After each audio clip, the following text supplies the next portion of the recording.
Good morning, everybody. Joe Chacho here. Happy Thursday, everybody.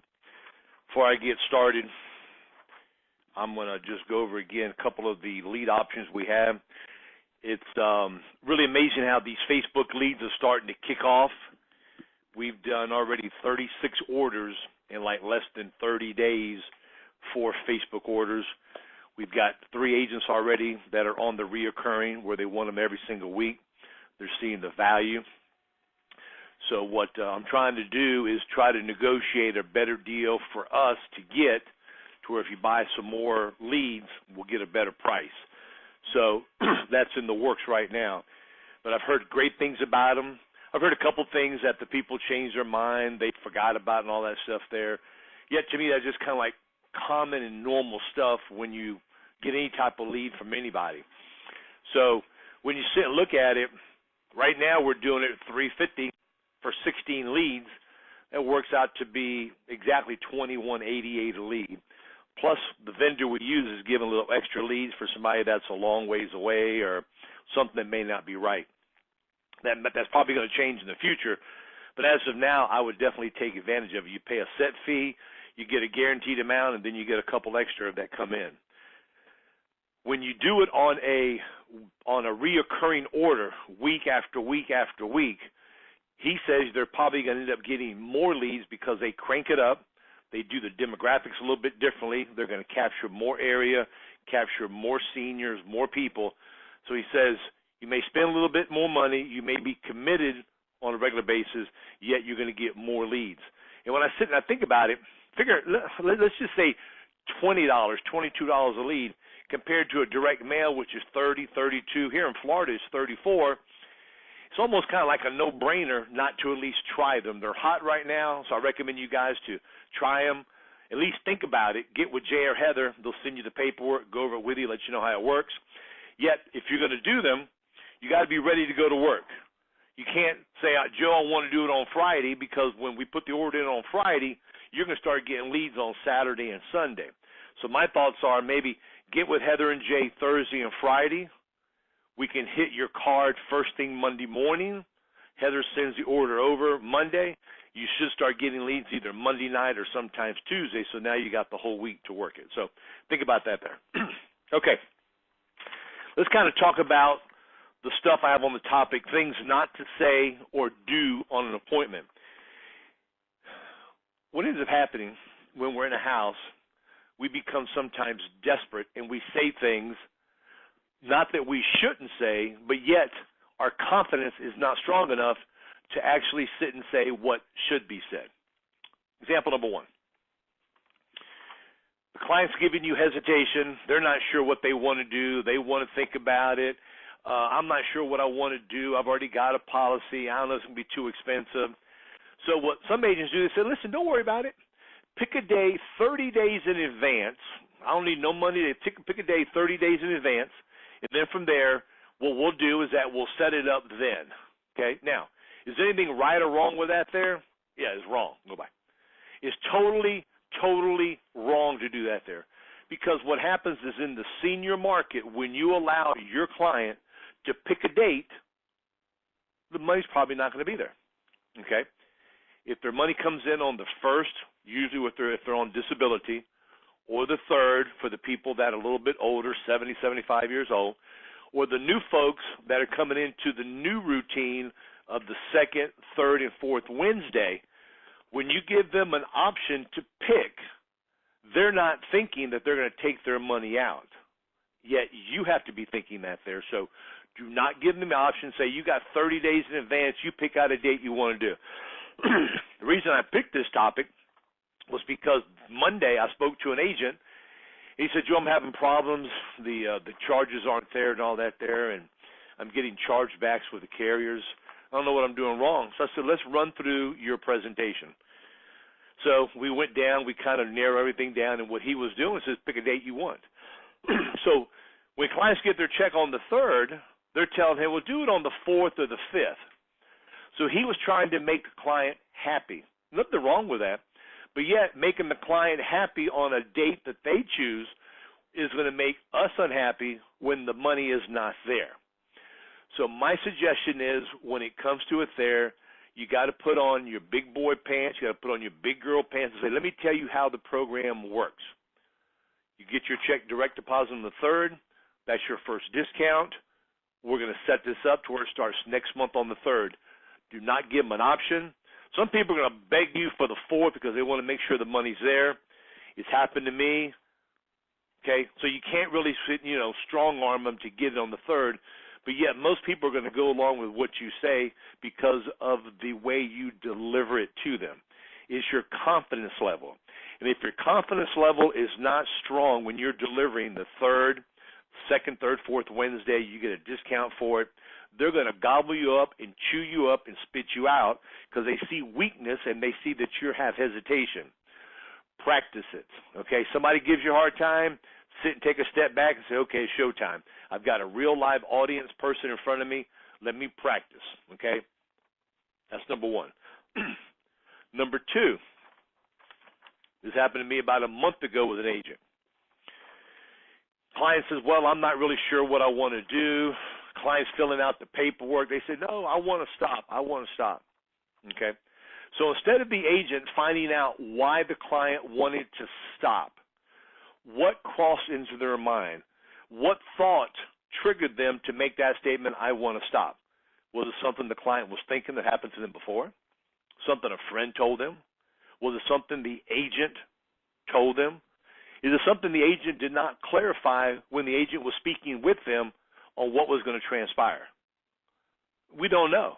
And the agent that did this still doesn't know because he says, well, don't worry about it. Let's fill it out. When you get it back in, if you don't want it, you've got 30 days to send it back. No. Let's don't go there. You're wasting your time. Okay? All you're doing is exercising an application process for you. You're costing yourself time, headaches. Carriers can get upset because you're going to have policies that aren't taken, and the client's just trying to get rid of you. You need to take a step back, and you need to tell the client, you need to take a big, deep breath and go, okay, everything was going smooth.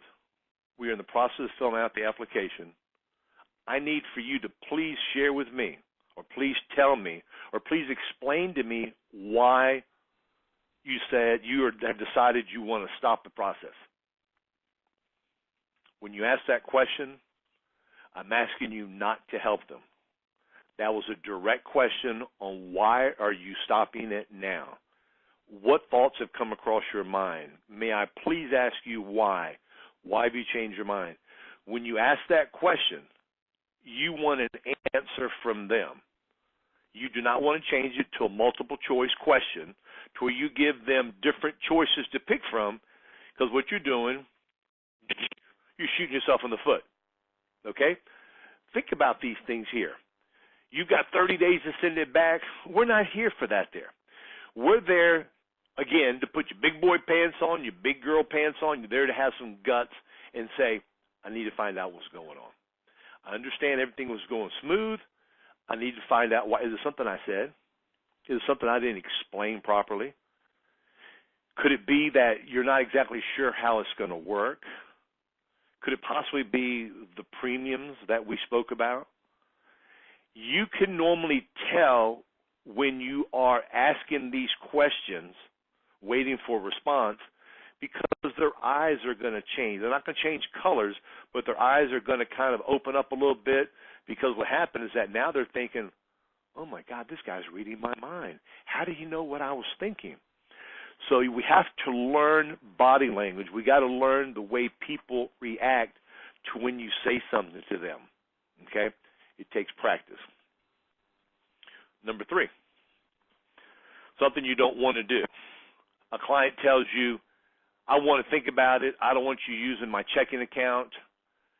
Some agents say, okay, I totally understand. Let me get back with you next week to where you can think about it here, okay? Again, that's part of, people have that on their chicken list. The chicken list, as we talk about, are things that you were chicken to try to accomplish at that time. Are you going to do it the first time? You got to try. You can do it the second time? You got to try. When somebody gives you a rebuttal, what that means is either they don't understand what you're saying, you could be speaking too fast, They may not have been listening.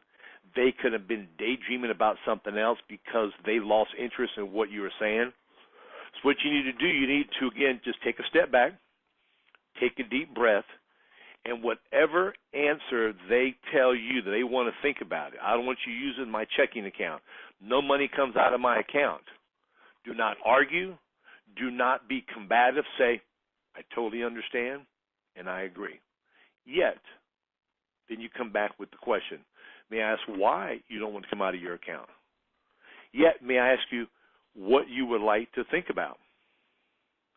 Try to extract the information from them, because a lot of times it's called pre-buyer's remorse. They're not willing to make a commitment with you because commitment with you involves money. And when people got to spend money on a regular basis, they've got to be convinced that the value of what you're offering them outweighs the money that they are spending. Very simple. They've got to see the good reason why, if I'm going to give you $50 a month, that $50 has got to give me peace of mind in my heart and my soul that that's going to be used for something that I see a value that's going to make me feel good. We talk about this all the time. What we do is a very emotional part, and there's a very financial part. So we're kind of juggling these here to where we raise them up to the same level, to where the value and the cost are kind of going up the same, okay? Now, if the value is here and the cost is here, it's a win-win-win. The value is going to win because the money's down here. But when the money's up here and the value's over here on the bottom part, they're not going to spend the money because they don't see the reason. You haven't convinced them. Now, next one, convince. You cannot convince somebody to buy something that they don't want or they don't feel that they have to have. So since you don't know this here and they sent you a lead in, you cannot convince. You got to have a conversation with the client to have them understand the reason why they sent the card in, the reason why you're there, the benefits of doing something with you, doing something with the carrier you're going to put them with, and the value of them buying something from you. That's a slow process, okay? You need to find out if they had insurance before. Do they still have insurance? Why did they cancel it? Why did it lapse? Was it a whole life? Was it a term? Was it a universal life that blew up? What's the reason? What happened, okay? Because what ends up happening is that since we don't have the ability to read somebody's mind, you got no idea what's going on up there. So what you got to do is ask open-ended questions in your warm-up, in your beginning, to find out what's going on. Number two, by asking these open-ended questions and they're answering these questions for you, you do not want to take control of the conversation per se in speaking more. You want to take control by throwing a little bit of gasoline or kerosene or lighter fluid on them to where they continue speaking, because the more they speak with you, they're going to eventually tell you all the answers you want to know. Because what ends up happening is that we want to talk. If we don't talk, we don't feel we're selling. And believe it or not, more listening is better selling for us, because we're finding out what's going on with that client. To convince them to buy, no. You can speak with them about it, go over the value. Let me tell you about the carriers I've been with. I'm going to put you with this carrier. They offer this. This carrier's been in business this long. I love doing my job. I've got a lot of clients in your area here. You got to let them see that there is a reason why they should buy something from you. And believe it or not, by taking your time, going over the reasons why they need this, why they need to buy it today, why they should buy it from you, for all the right reasons, what you're going to do, you're going to move them from the convincing stage to the, oh, I understand. You're going to find out why they haven't bought nothing, okay? Was it the agent? Was it the price? They couldn't qualify. They had a waiting period. Was it modified? Was it guaranteed? Was it their medication? Was it something their neighbor told them that they don't need it? They want a term, not a whole life. All these things, believe it or not, by speaking with them, very slowly, by you asking small questions, sprinkling a little bit of that magic dust on them, they're going to begin to tell you everything you want to know. Okay? Another one. Do not speak differently than they do. I'm a hard speaker. I'm a very aggressive speaker. I'm a hard closer. Yet, if I go to a client's house and they speak to me kind of like, you know, Joe, we've kind of thought about it, and we don't think we want to buy something today. Today's not a good day, or we don't think we can afford it. Okay? Most people will say, oh, this is something you got to buy. You know something, I got a great program for you. Oh, I've got this that you're really going to love. They're speaking to you low. You're speaking to them high. Your voice inflection is high. My response to them would be, I totally understand what you're saying. Yeah, this is something you need to do. This is something you put off for all these years. I'm here today, and today we're going to sit and discuss if you can qualify for something. And if you do, I'm going to help you out. It's called rapport building, okay? Understand this here. I listen to Tony Robbins. I listen to a lot of these motivational speakers. I listen to people on rapport building. He asked a question, who do you want to be like, okay? And most of the time, you want to be like somebody who's like you, or you want to be like somebody who you want to be, okay? So what happens is that the only way for you to gain that person's who you want to be like, you got to speak like them, because they're not going to talk to you. Because if they're a real high, aggressive talker, and you're a very low, even-keeled person, the rapport is not going to be matched. You're not going to have the batteries. The magnets are not going to connect. But the mere fact is you're speaking on different wavelengths. If you go to somebody's house and they're saying, I can't afford nothing today, today's not a good day, come back and see me next week. Your response is, well, I would love to come back and see you next week, but I really can't because I'm very busy. I've got to see all these people today. Some people might think that's rude. I don't think it's rude. I'm responding to that client in the way he was speaking to me. And I guarantee you, he's going to look at you and goes, damn, this guy's all right. He's just like me. I'm not like him. What I am like is a professional salesperson who's there to make a presentation with the hopes and thoughts of walking out with an application. So what happens is that the old saying, you got to be like a chameleon. If they're going to talk green, you talk green. If they want to talk loud, you talk loud. Mimic what they're doing, and you're going to gain a friendship a lot quicker. Okay, a couple more, then we'll end up. Do not criticize a policy that they've bought. If you go to a client's house and they bought something from a competitor, and let's say they bought a $10,000 policy and they paid $60 for it 2 years ago, and you have something for $10,000 for $50, don't sit and say, man, you paid a lot of money for that there. Man almighty, did you not shop around, or why did you pick this one here? I've heard agents say that, okay? What I do is that I compliment somebody on buying something, because I don't have to sell them on the reason why they need it. I've got to give them the information of why they should change it from that company to me. Say, congratulations, I'm very happy you bought something. Believe it or not, a couple of years ago, the rates all came down with the carriers I'm dealing with. They've extended the endowment age from 95 to 100, and our companies have gone from 100 to 121 because people are living longer.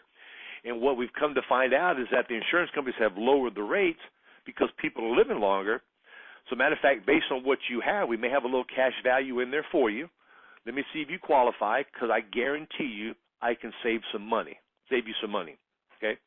Even if you can save them $5 a month, but get them $500 in cash value, and they're in good health, and you're not going into gray territory to where they may not be accepted, you may be able to have them roll that policy into yours, or that $10,000 and they want more, may roll that 10 plus 5 more with you and make a $15,000 sale, okay? Always compliment them on what they got. Next one. Don't criticize competition, okay? always compare yourself as what you can do better than your competition. Here's an example. There's a lot of companies out there, but those there, boy, they don't have a good cash value. They don't have a paid up in addition. They don't have the extended term. They don't offer the value that mine has, okay? The way I would rather say it is the carrier company, the insurance company you presently have is a very good one. Yet, let me kind of tell you why mine stands out a little bit higher, why mine is different, why mine sets me apart from these other carriers, because what I do, I look for the best for folks like you. What I do, I'm always trying to find a carrier that's lower in premiums because you're on a monthly budget. I find a carrier that has a quicker growing cash value, your emergency fund if you ever need it. I'm trying to look for a carrier that has easier and less stringent underwriting rules. So what I'm always trying to do is find something better for my clients, and based on my portfolio, mine differ from theirs, okay? You can say mine are better than theirs, but mine differ because what's going to happen is that you're going to let them see what yours cost, what theirs cost. I'd even recommend you guys to get with the carriers to get a mock policy. Some carriers get them, some carriers don't. I think I have one or two here. Show them what a policy is. My thought to you guys is to get some policies delivered to you. If you ride a Royal Neighbors, get it delivered to you. You ride an America, you get a Transamerica, you get a Mutual Omaha. Have the policies delivered to you, preferably ones that are $15,000, $20,000, because what it's going to show you is that they're going to show you how the cash value grows a lot faster. So what you do, you get the policy, you make a copy of the front page, you make a copy of the table of contents to show the client this is what your policy is going to look like. And what I've done, I've actually crossed out the person's last name and their social security number and their address. This is what your policy is going to look like, the cover page. The second page is going to show you the cash value, how it's got immediate benefits. You see here how it's got $15,000 on the front line and $15,000 here. Shows how you got immediate benefits right from the beginning. It's got the cash value. It's got the paid up in additions. It's got the extended term. We offer a whole lot more than a lot of other companies, okay? Show them what the policy looks like. Get a couple pages from it. Get some of the writing from in the policy, okay? Let them see this stuff here, because what you're doing is that you're complimenting your carriers on what you have, and you're showing the clients how that cash value grows, okay? Lastly, something not that I wouldn't say, but it's something I wouldn't do on an appointment, is to do a one-legger. One-legger is when you have a husband and a wife and there's only one spouse at home. They're going to say, oh, no, don't worry about it. I'll tell my wife every single thing you say, because then we'll discuss it, then we'll get back with you. Is that going to work? It could. I'm not going to say it won't, but the odds are not for you on that one there, okay? So you know something? It's best if I speak to you guys together, because in case your wife has a question or you have a question, it's easier for us to discuss it, okay? The hardest part to understand, or for us to realize, is that the client is being so nice, they're being so professional, they're being so courteous. You want to sit there because you want to make a presentation, because in your mind, you're going to tell them everything about life insurance. And we think they're going to go tell their wife everything that you said. It's not going to happen. Not going to happen. Not going to happen in this world, okay? Because first of all, they're going to forget 90% of everything you said, and they're probably not even going to tell the wife when she gets home that night. He's going to tell her tomorrow, the next day, oh, that's right, this nice guy Joe came by about some card you sent in. Well, honey, what did he say? Well, he said the premiums are level, and I don't remember what else he said. I don't remember what else he said. So you thought, as a professional salesperson, that person was going to retain everything that you said to tell the wife exactly. It's not going to happen. So very politely, take a step back. My favorite word, take a step back. Bow out and say, you know something? You're kind of busy today. Let me wait till I get you guys together, because this may be something your wife may want, may not need. She may have some questions that I need to answer. She may not even qualify. I don't know. I said it's easier if I come here to try to qualify you both for a program, and then we can kind of like set the tone there. So let me recap. Don't allow them to pick a draft date out. Don't tell them they can draft 30 days in advance because you want to make a sale. Don't tell them they can get a free look for 30 days because there's a great chance that they're going to just send it back to get you out of the house. When somebody tells you they want to think about it, they don't want you in your checking account, you want to find out why. Do not retaliate and be hard on them, or do not sit and say, don't worry about it, you think about it, I'll come back and see you next week. Okay? Don't do that. Don't criticize the policies they have, which we're probably not going to do. Don't criticize your competition. Show the value of why they should do business with you.